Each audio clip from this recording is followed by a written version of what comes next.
నేను మీ రమాదేవిని. ఎలా ఉన్నారు? బాగున్నారా? ముందుగా మీ అందరికీ శ్రావణ మాసం మొదటి శుక్రవారం శుభాకాంక్షలు అండి.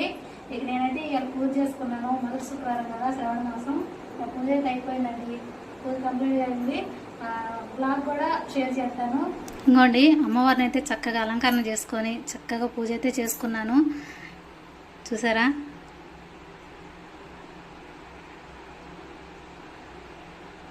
ఎర్రజాజి పువ్వులతో, గులాబీ పూలతో అమ్మవారిని ఇలా అయితే చక్కగా అలంకరణ చేసుకున్నానండి.